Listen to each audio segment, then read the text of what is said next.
예, 안녕하십니까. 오늘은 그 주식 이야기가 아니고 정치 이야기를 해야 할 것 같아요. 저, 방금 뉴스 보니까 그 이재명 씨 재판 결과가 나왔구만요. 근데 내가 이걸 보면서 참 이게 정치인들도 그렇고 판사도 그렇고 일반 국민들도 그렇고 이 재판이 뭐가 잘못됐는지를 모르는 것 같아.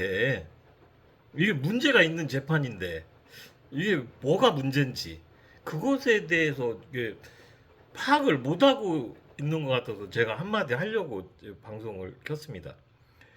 이제 미국을 예를 들어볼게요. 저 트럼프도 그렇고 저 클린턴도 그렇고 멀리 가면 닉슨도 그렇고 이게 다 사법적인 어떤 그런 문제를 가진 대통령들이었죠. 그렇지만 이 사람들이 법정에 가서 재판을 받았습니까? 안 받았어요. 뭐 대통령이기 때문에 안 받았다. 그게 아니고 클린턴 같은 경우는 정권을 내놓은 뒤에 이게 사법 문제가 불거졌잖아요. 저 트럼프도 그러고 재판 안 받았습니다. 왜 안 받았을까? 미국 그 판사들이 민주주의 의식이 없어서 그걸 안 했을까? 그게 아니에요. 이게 미국 판사들하고 한국 판사들의 수준 차이야, 그게. 이게 인문학적 수준 차이. 나는 이거 보면서 참 대한민국 판사들 수준이 정말 이게 밑바닥이구나. 이걸 느꼈어. 그게 왜 그러냐면, 자, 보십시오. 여러분, 대법관하고, 아닌 게, 대법원장하고, 국회의장하고, 서열이 어떻게 됩니까? 이게 똑같은 삼보 요인이니까 뭐 엇비슷합니까? 뭐 한 단계, 두 단계 위입니까? 그게 아니에요. 대법원장과 국회의장은 질적인 차이가 있어요. 그게 뭔 차이냐? 대법관이든 대법원장이든 판사든 이 사람들은 고용인이야. 쉽게 말을 해서. 국민들이 야, 니네 와서 내가 돈 줄 테니까 이 일 해봐. 하고 고용한 사람들이고 정치인들은 국민을 대표하는 사람들이야. 쉽게 얘기해서. 그 얘기는 뭐냐? 정치인들에게 고용된 사람들이 판사라는 거야. 옛날식으로 따지면 주종 관계가 이게 형성이 되는 거예요. 종의 위치에 있는 사람이 주인을 판단을 못 하는 거야. 이게. 이런 인문학적 소양 하에서 미국 판사들이 정치인들을 판단을 안 하는 거거든, 그게. 그러면 정치인들은 법적인 문제가 있으면 누가 판단하냐? 국민이 판단하는 거예요. 투표로. 심판하는 국민이. 여론으로. 그런 인문학적 소양이 없는 대한민국 판사들이라 지금 이 정치인들 특히 막말로 얘기해서 이재명 정도 되는 사람이면 차기 대통령이 될 확률이 굉장히 높은 사람이잖아요. 근데 그 사람을 일개 판사가 뭐 대권에 영향을 줄 수 있는 판결을 한다? 아우, 미국 같으면 이건 상상을 못해. 그 판사는 총 맞아. 막말로 얘기해서 그렇게 하면. 근데 판사들도 그걸 알고 안 하는 거야.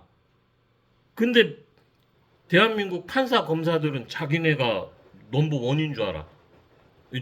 솔직히 까놓고 얘기하면은 월급 받아먹는 종로우 주제에 나쁘게 얘기를 하면 참 이게 이 국회의원들도 이거 정말 심각하게 생각해. 여든 야든을 떠나서 이게 검사든 판사든 이런 사람들이 정치인을 자꾸 이게 흔들면 어떤 효과가 되냐. 예전에 군인들이 그 쿠데타 일으켜서 자기가 정권 잡고 막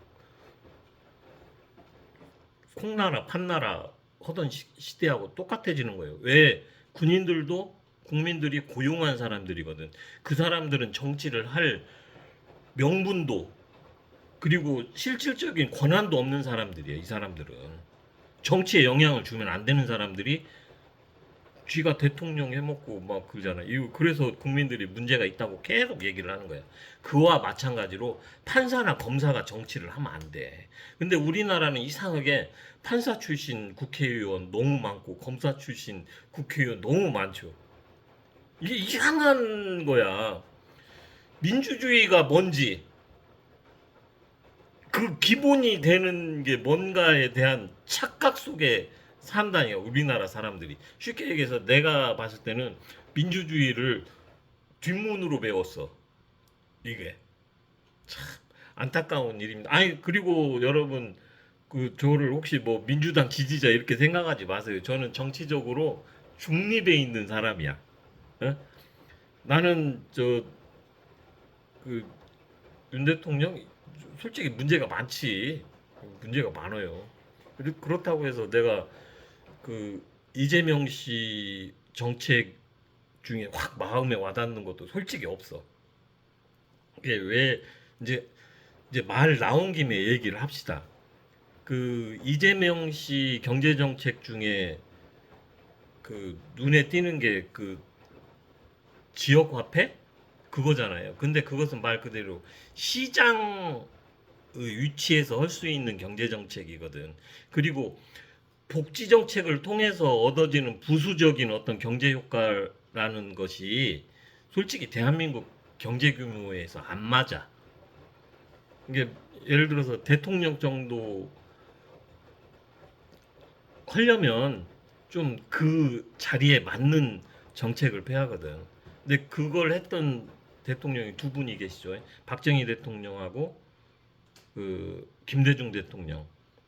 박정희 대통령은 어쨌든 산업화를 했고 김대중 대통령은 저 정보화 그리고 저 엔터 의료 지금 우리가 누리고 있는 이 산업의 기반을 설계했던 분이에요. 물론 이제 그 뒤를 노무현 대통령이 이어받아서 잘 하긴 했지만 어쨌든 이 두 대통령이 대한민국 경제 틀을 만든 분이에요.